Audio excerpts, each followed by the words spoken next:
അസ്സലാമലൈക്കും. എന്താണ് വിശേഷം? കൂട്ടുകാർക്കൊക്കെ സുഖമാണോ? ഞാനിന്ന് ബീഫ് കറി വെക്കുന്നത് എങ്ങനെയാണെന്ന് കാണിച്ചു തരാം.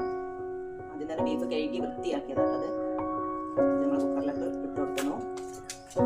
പള്ളിയിലൊക്കെ എല്ലാ ഇതും പച്ചക്കായും ഉരുളക്കിഴങ്ങും ഇട്ടിട്ട് കറി വെക്കൂല, അതുപോലെ വെക്കാമെന്ന് വിചാരിച്ചു. നോമ്പല്ലേ, ഉരുളക്കിഴങ്ങ് പച്ചക്കായ്, ഉരുളക്കിഴങ്ങ് 2 എടുത്തിട്ടുണ്ട്, പച്ചക്കായ് 1 എടുത്തിട്ടുണ്ട്, എന്തായതുകൊണ്ട് കുറേ കഷ്ണം, പിന്നെ ഒരു തക്കാളി, മല്ലിച്ചപ്പ്, പച്ചമുളക്, ഇതെല്ലാം കൂടി ഇതിലിട്ട് കൊടുക്കുക.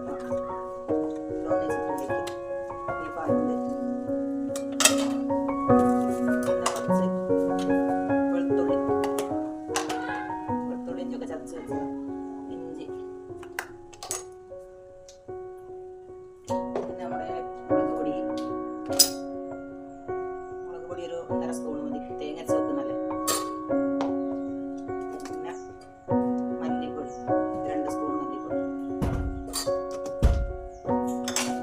ഗരം മസാലപ്പൊടി പൊടിച്ച് വെച്ചതാണ്, മഞ്ഞൾപ്പൊടി,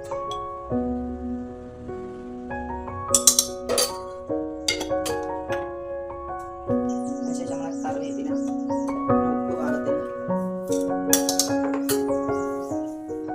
ഇട്ടിട്ട് നന്നായിട്ട് കണ്ട നല്ലപോലെ ഇളക്കി കൊടുക്കണം. ശേഷം പാകത്തിന് വെള്ളം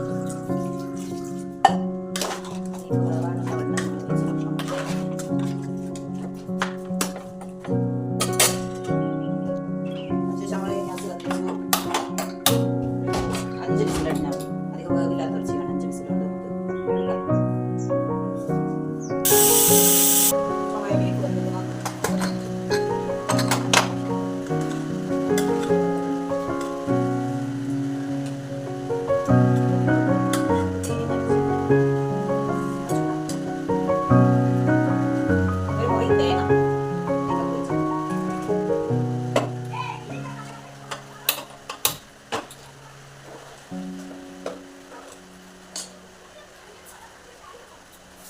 തേങ്ങ വെച്ച് തിളയ്ക്കുമ്പോഴത്തേക്ക് നമുക്ക് വറവിടണം. കുറച്ച് വെളിച്ചെണ്ണ ഒഴിച്ച് കൊടുക്കാം.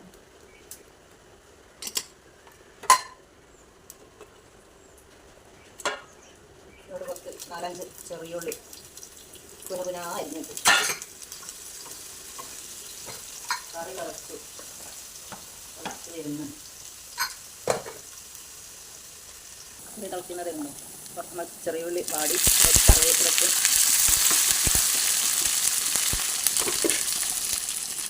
ഇത് നമുക്ക്